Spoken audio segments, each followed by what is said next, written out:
तो जहां पर भी आपको चार्ट के अंदर बगावत दिखती है वहां पर हमें अपॉर्चुनिटी दिखती है। तो अब यहां से हम अंदाजा लगा सकते हैं कि चार्ट अगर इस लाइन को फॉलो नहीं कर रहा है तो या तो इसने नई लाइन को फॉलो करना चालू कर दिया है जो कि अपवर्ड ट्रेंड में हो सकती है। तो यह जैसे ही इसने इस लाइन के ऊपर आके यहाँ पे सस्टेन किया, यहीं पर घूमने लगा, तो हम अंदाजा लगा सकते हैं कि अगर इस पॉइंट को ये क्रॉस करेगा जो कि यहाँ पर है, इस पॉइंट को क्रॉस करेगा ऊपर की साइड में। तो अब आज हम देखेंगे कि चार्ट जो बनता है वो कितने टाइप्स के बनते हैं। तो एक तो होता है चार्ट, होता क्या है कि जितने भी जो कैंडल्स बनते हैं उनको जब एक साथ में जोड़ देते हैं तो एक चार्ट बन जाता है, जिसमें आपको उतार चढ़ाव जो होता है 1 महीने का, 1 साल का, 2 साल का, इस टाइप से आपको देखने को मिल जाता है। अगर आपको एक दिन में कितना उतार चढ़ाव हुआ तो आप 1 मिनट का कैंडल चार्ट होता है उसको खोल के देख सकते हैं। जैसे यहाँ पर हम क्लियरली देख पाएंगे। अब 1 मिनट का कैंडल चार्ट है तो हम 23 तारीख का यहाँ से स्टार्टिंग है, तो 1 मिनट का एक कैंडल, तो यहाँ पर इस टाइप से स्टॉक जो है पूरा दिन में चला था। इसी टाइप से हम अगर थोड़ा सा ज़्यादा नॉइज़ी लग रहा है तो हम 5 मिनट के कैंडल्स के हिसाब से चार्ट बना सकते हैं। अब ये है एक एक दिन का जो चार्ट है, ये 23 तारीख यहाँ से स्टार्ट हुआ था। उसके बाद नीचे गया, फिर ऊपर गया, थोड़ा-सा ज़िगज़ैग मैनर में होते हुए, और वापस फिर नीचे आ गया। तो इस टाइप से हम किसी भी चार्ट को देख के पता कर सकते हैं कि एक्चुअली उस दिन में हुआ क्या है और किस टाइप से स्टॉक जो है चला है। अब एक तो हो गया ये कैंडल वाला चार्ट। दूसरे जो चार्ट होते हैं उनको बोलते हैं, अलग-अलग टाइप के होते हैं। बाकी बाकी जो एक्चुअल जो मीनिंग होता है चार्ट का, वो करता है रिप्रेजेंट करना किसी भी जो प्राइस है वो उस टाइम फ्रेम में कहाँ पे था, तो उस चीज़ को रिप्रेजेंट सारे चार्ट्स करते हैं। बस थोड़ा-सा जो नॉइज़ होता है उसको कम कर देते हैं बाकी जो चार्ट्स होते हैं अलग-अलग टाइप के उस हिसाब से। जैसे एक लाइन चार्ट है, यहाँ पर नॉइज़ पूरा ही खत्म हो गया।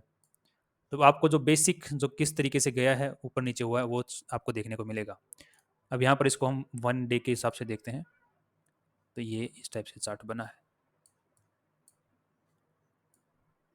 सो अब 1 डे के चार्ट को अगर हम लाइन के मैनर के अंदर देखते हैं तो हमें क्लियरली दिख रहा है कि मार्च 2023 के बाद में स्टॉक जो है ऊपर ही ऊपर जा रहा है। तो अब यहाँ पर नॉइज़ खत्म हो गई जो कि कैंडल्स के अंदर हाई, लो, कहाँ क्लोज हुआ, कहाँ बंद हुआ, वो सारा का सारा यहाँ पे डेटा गायब हो गया। बस हमें क्लियरली पैटर्न दिख रहा है कि स्टॉक ऊपर जा रहा है। इसी टाइप से हम लोग अगर दूसरे टाइप के चार्ट्स भी देखते हैं, लाइन, स्टेप लाइन चार्ट, बहुत टाइप के चार्ट्स हैं। यहाँ पर आप किसी सॉफ्टवेयर को यूज़ करेंगे तो आपको मिल जाएंगे, जबकि सबसे मोस्टली जो इंपॉर्टेंट यूज्ड होते हैं, मतलब मार्केट में यूज़ होते हैं, वो एक तो है जो नॉर्मल हम कैंडल्स का या चार्ट यूज़ करते हैं। दूसरा एक होता है लाइन चार्ट जो हमें ये वाला। वो थर्ड जो यूज़ होता है वो होता है ज़्यादा, सबसे ज़्यादा वो है ये हाइकन हाशी चार्ट। हाइकन हाशी चार्ट के अंदर जो ये कैंडल्स कैसे बनती हैं, एक बार इसको हम स्टडी कर लेते हैं क्योंकि ये मोस्ट वाइडली यूज़ होता है। अगर जानकारी लेते हैं तो यहाँ पर ही हाइकन हाशी कैंडल भी नॉर्मल कैंडल की तरह ही दिखता है, बट इसमें डिफरेंस थोड़ा-सा होता है क्योंकि नॉइज़ को कम करता है और हमें एक पर्टिकुलर डायरेक्शन देता है किस साइड जाएगा। तो इसका जो हर कैंडल होता है एक अलग फॉर्मेशन, अलग टाइप से बनता है, चाहे वो स्टॉक मार्केट में जो ओपन, हाई, लो, क्लोज होते हैं वो कुछ भी हो, इसका एक अलग टाइप से कैंडल बनेगा। डिपेंड उसी पर करेगा ये कैंडल कैसा बनेगा, वो जो कि 4 चीज़ें हैं, ओपन, हाई, लो, क्लोज।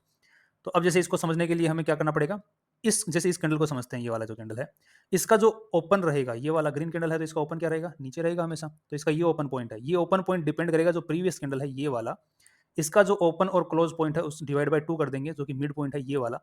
तो हमेशा नेक्स्ट कैंडल का जो ओपन रहेगा वो हमेशा प्रीवियस कैंडल के ओपन और क्लोज के मिड में स्टार्ट होगा हमेशा। ये हाइकनाशी कैंडल की खासियत होती है। नेक्स्ट, इस कैंडल का हाई जो पॉइंट रहेगा जो कि ये विक है, इसका मतलब हुआ कि स्टॉक जो है आज टोटल पूरे दिन के अंदर, जैसे ये जो कैंडल बना हुआ है ये तकरीबन 11 तारीख का बना हुआ है। सो 11 तारीख को जो हाई मारा है वो इस कैंडल का जो टॉप पॉइंट होगा वो हाई होगा, चाहे वहाँ पर हाई में ओपन हुआ है, चाहे टॉप मार के वापस नीचे आ गया, तो कुछ भी हो, इस वीक का जो हाई पॉइंट है वो इसका उस दिन का हाई है। नेक्स्ट, इसका जो लो पॉइंट रहेगा इस कैंडल, इस वाले दिन के अंदर, जैसे 11 तारीख की हम बात करते हैं, 11 तारीख को जो लो है वो चाहे ये इसका लो मान्य नहीं रहेगा। अगर इसका लो प्रीवियस डे के कैंडल के ओपन और क्लोज के हाफ, मतलब इससे अगर नीचे लो होता तो इस टाइप से एक वीक बन जाता, जितना भी नीचे जाता उससे। अगर नहीं गया है, इसका मतलब जो इस कैंडल का लो रहा है वो इसके ऊपर ही रहा है, जो हाई जो ओपन पॉइंट है उससे। और इसका जो क्लोज रहेगा वो डिपेंड करेगा ये जो करंट कैंडल है जो कि बन रहा है, इसके high, close, open and low, इन चारों चीज़ों को डिवाइड बाय 4 कर देंगे तो इसका क्लोजिंग पॉइंट आ जाएगा। इसको कोई फ़र्क नहीं पड़ता आइकनाशी कैंडल को कि एक्चुअली स्टॉक कहाँ बंद हुआ है, इसके कैंडल का फॉर्मेशन अलग टाइप से बनता है। इसके अंदर अगर आपको जेन्युइनिटी देखनी है, तो आपको अगर ग्रीन कैंडल है, तो जो विक्स होते हैं, अगर ग्रीन कैंडल है तो जो ऊपर वाला जो रहेगा वो हाई का पॉइंट रहेगा, अगर रेड कैंडल है तो नीचे वाला लो का जेन्युइन पॉइंट रहेगा। बाकी इसके अंदर जितनी भी चीज़ें होती हैं, वहाँ पर कुछ ना कुछ फेरबदल आपको देखने को मिलेगा। तो ये काफ़ी हद तक नॉइज़ को कम कर देता है, एक पर्टिकुलर डायरेक्शन देता है स्टॉक को, और ट्रेडर्स को ये चीज़ ही मेंटली चाहिए। क्योंकि अगर आपको जितनी ज़्यादा नॉइज़ आपको मार्केट में मिलेगी, आप उतनी ज़्यादा कन्फ्यूज़ रहोगे, और हाइकन हाइशी कैंडल जो है उस चीज़ में उनकी मदद करता है। आप इसको एक बार नॉर्मल अपने पीसी के अंदर चार्ट को खोल के चेक करिए और समझेंगे तो आपको ये समझ में आ जाएगा। तो आज जैसे हमने चार्ट्स की बात की, तो यही होते हैं चार्ट्स, और चार्ट्स को देख के हम लोग क्या चीज़ों का पता कर सकते हैं, अगर इस बारे में हम लोग बात करते हैं थोड़ा सा। अब जैसे हमारे सामने ये एक चार्ट खुला हुआ है, तो अब हमने इसको अच्छा खासा जूम आउट कर दिया है, तो एक हमारे सामने,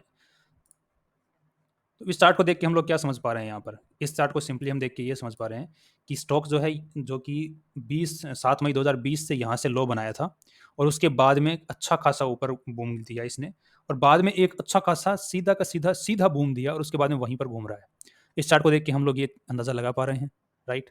यही मोस्टली टेक्निकल जो चार्ट होता है उसका अंदाज़ा लगाना ही हमारा मेन काम रहता है कि स्टॉक ने जो पास्ट में है वो किया क्या है, और रियलिटी में, और उस जो और जो उसने पैटर्न्स जिस टाइप से ऊपर आया है या फिर नीचे जा रहा है, वो पैटर्न्स किस टाइप का बना रहा है। तो अब मान के जैसे हम लोग देखते हैं, थोड़ा सा आपको थोड़ा सा यहाँ पे एडवांस चीज़ बता देता हूँ, ताकि